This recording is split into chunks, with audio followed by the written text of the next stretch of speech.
Hello guys. तो next video अपन बात करेंगे सीओपीडी के बारे में। ठीक है, तो सीओपीडी एक ब्रॉड टर्म है, बहुत बड़ी डिजीज़ है। बहुत सारी चीज़ों की इसके बारे में बात करेंगे। डेफिनेशन क्या होती है, पैथोबायोलॉजी क्या है, पैथोजेनेसिस क्या है, सिम्टम्स वगैरह क्या होते हैं, गोल्ड गाइडलाइंस है वो ट्रीटमेंट के लिए क्या बोलती है। ठीक है, सब कुछ इसमें बात करेंगे। तो सबसे पहले definition of COPD. COPD is chronic obstructive pulmonary disease. ठीक है, COPD is a heterogeneous lung condition. It is a heterogeneous lung condition characterized by chronic respiratory symptoms. Characterized by chronic respiratory symptoms like dyspnea, cough, sputum production, and or exacerbations. ठीक है, due to abnormality of airways. abnormality of airways.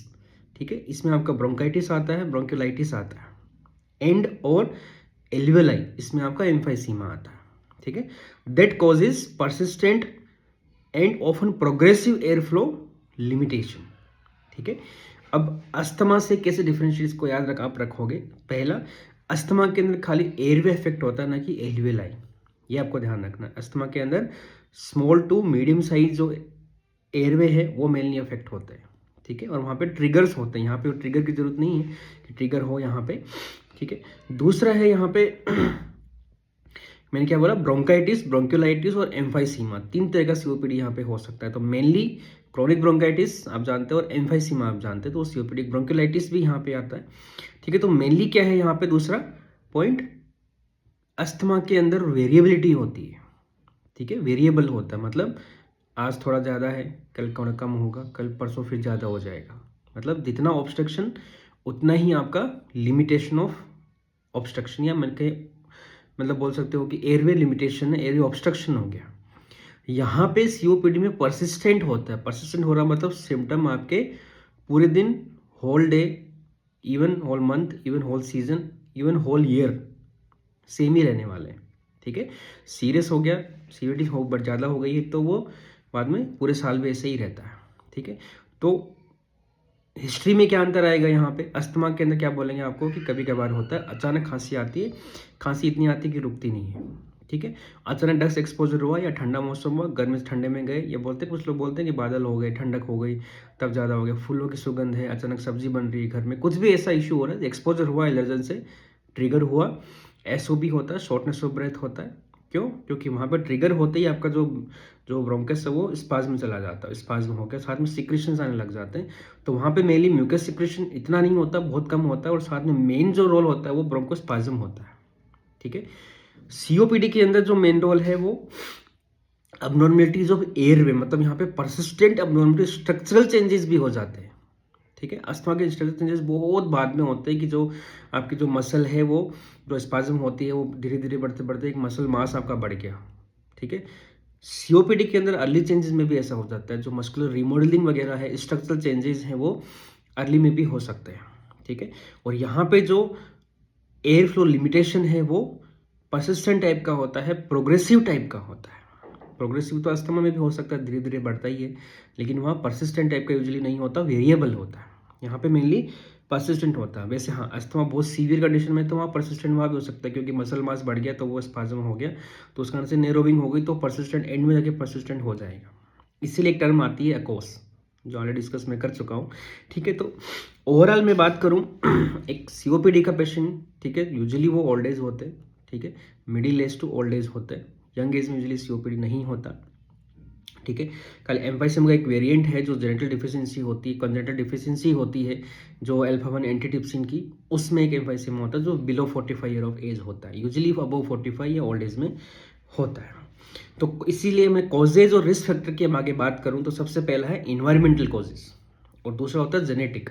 तो पहले अपन बात करेंगे environmental causes की।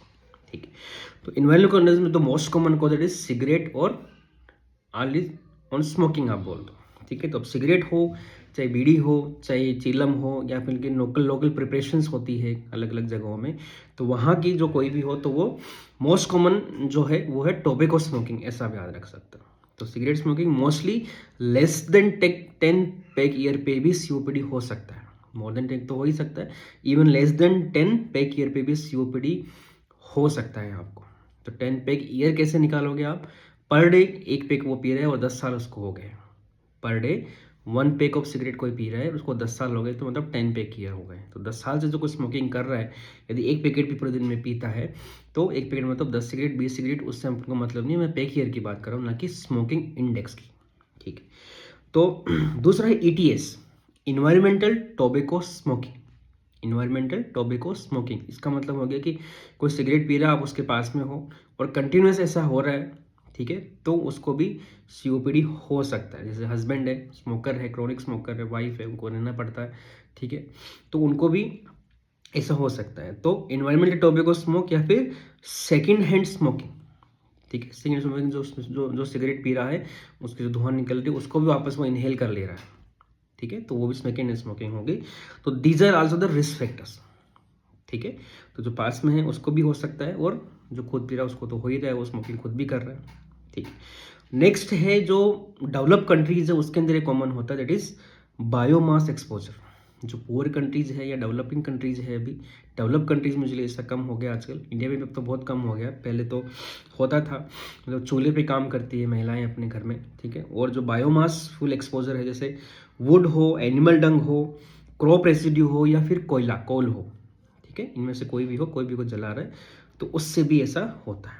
तो gas use reduce the risk of COPD, तो इसलिए गैस का यूज़ आजकल हो गया, जो जो गैस आ गई है उसका यूज है, जो जो LPG वगैरह है, उसके कारण से COPD कम हुआ है, ठीक है। ऑक्यूपेशनल एक्सपोजर, अब ऑक्यूपेशनल एक्सपोजर कई तरह के ऑक्यूपेशन है, उसकी मैं बात कर रहा हूँ। सबसे पहले ऑर्गेनिक और इनऑर्गेनिक डस्ट, तो डस्ट का इनहेलेशन कोई कर रहा है, चाहे ऑर्गेनिक हो चाहे इनऑर्गेनिक हो, ठीक, उस कंडीशन में आपको COPD हो सकती है, risk factor for COPD। Chemical agent और फ्यूम्स, यस, केमिकल एजेंट्स है ना, कुछ ऐसी इंडस्ट्री है जहाँ पे केमिकल एजेंट बनता है, तो उसके अंदर ऐसा हो सकता है। हाई डोजेज ऑफ पेस्टिसाइड्स, ठीक है, पेस्टिसाइड जो खेतों में देते हैं, तो उससे भी ऐसा होता है। लास्ट है एयर पोल्यूशन, ठीक है, एयर पोल्यूशन के अंदर आपका पार्टिकुलेट मैटर हो, चाहे या ओजोन हो, नाइट्रिक ऑक्साइड हो, सल्फर डाइऑक्साइड हो, ठीक है, और हैवी मेटल्स हो गया, ठीक है, ग्रीन हाउस गैसेज हो गई, तो ये सब मिलके एक तरह से एयर पोल्यूशन कर रही है। तो एयर पोल्यूशन से भी, air pollution also risk factor of COPD, ठीक है। तो जैसे अभी दिल्ली में बात चल रही है कि सर्दियों में दिल्ली में बहुत ज़्यादा फॉग हो जाता है, एयर पोल्यूशन बहुत ज़्यादा है, तो वहाँ COPD केसेस बहुत ज़्यादा हो रहा है, ठीक है। चलिए नेक्स्ट जेनेटिक्स।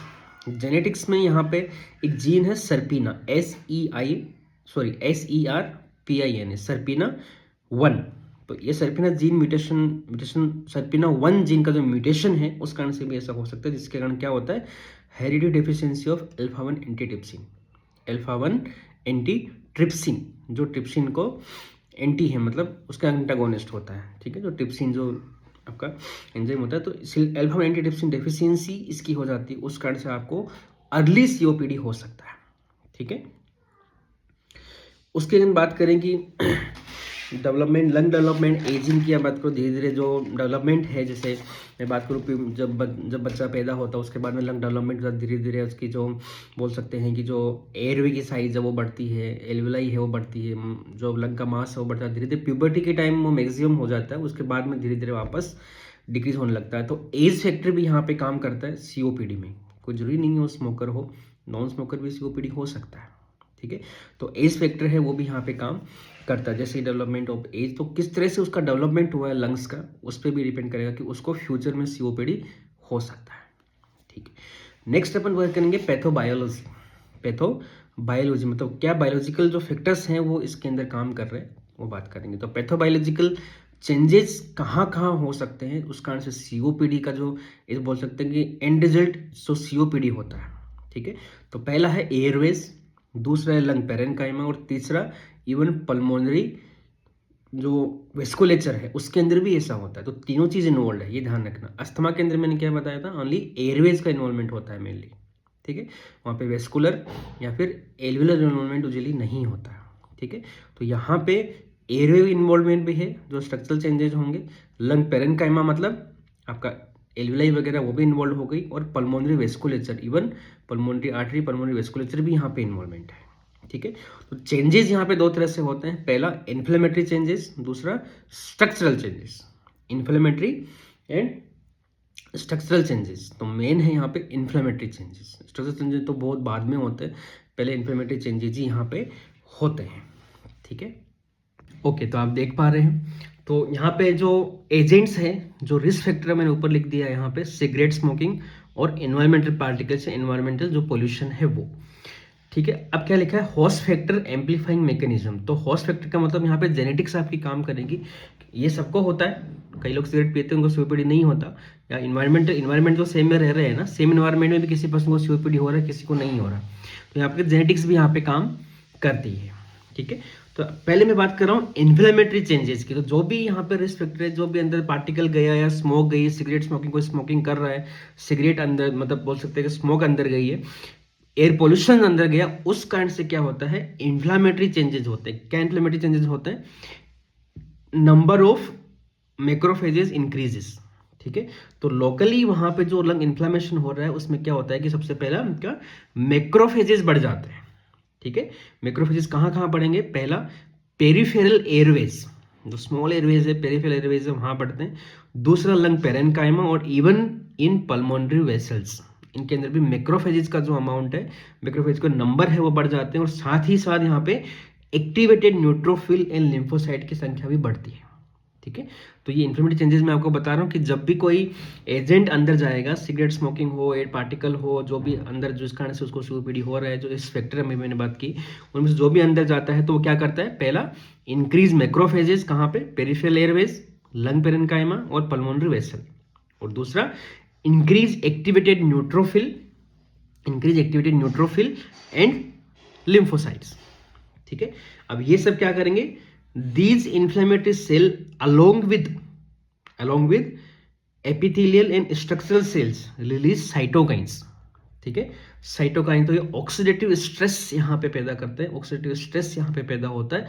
उस ऑक्सीडेटिव स्ट्रेस से पैथोलॉजिकल चेंजेस होते हैं, वो मैं बात करूंगा क्या होते हैं पैथोलॉजिकल चेंजेस। तो जो ऑक्सीडेटिव स्ट्रेस हुआ यहाँ पे, मतलब बोल सकते हो कि जो मैक्रोफेजेस है या एक्टिवेटेड न्यूट्रोफिल और लिम्फोसाइट्स है, ठीक है, वो यहाँ सब मिलके क्या करते हैं, even epithelial structural cells of airways, या बोल सकते हैं पल्मोनरी वेसल या लंग पेरेन्काइमा, सब मिलके यहाँ पे साइटोकाइंस को रिलीज कर रहे हैं।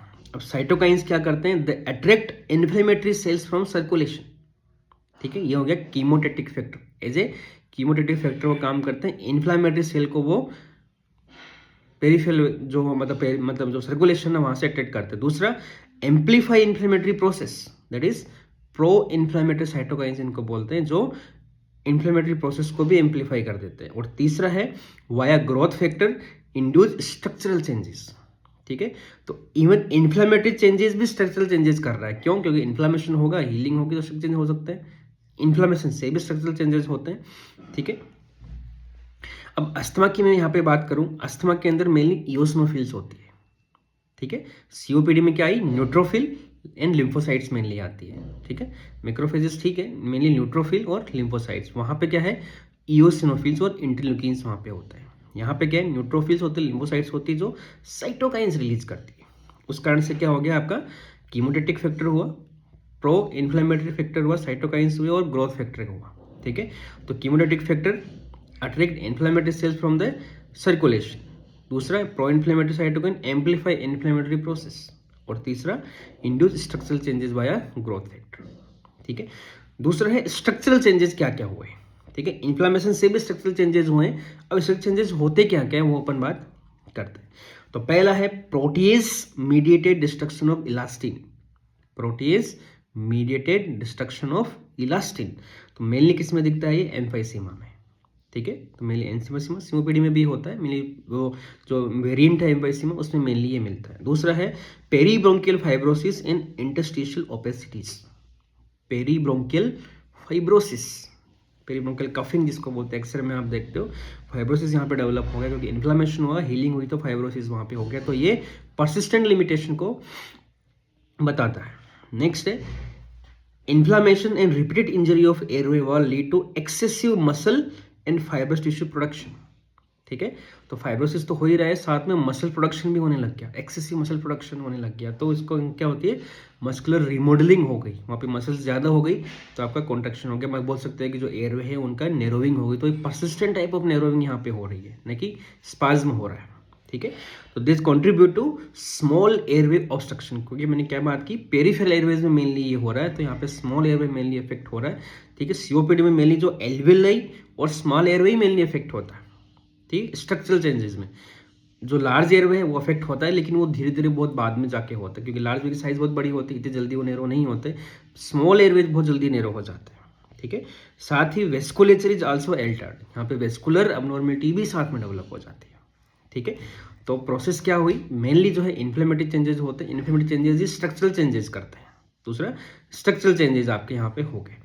तो दिस इज पैथोबायोलॉजी। नेक्स्ट अपन बात करेंगे पैथोफिजियोलॉजी की, कि किस किस स्ट्रक्चरल चेंजेस के कारण क्या क्या इफेक्ट होते हैं, ठीक है। जैसे एयरवे ऑब्स्ट्रक्शन से क्या होता है, गैस ट्रैपिंग है, हाइपर इन्फ्लेशन है, ठीक है, पल्मोनरी गैस एब्नॉर्मलिटीज, ये सब नेक्स्ट वीडियो में अपन बात करेंगे। तो पैथोफिजियोलॉजी क्या है वो अपन नेक्स्ट अपन बात करेंगे, ओके।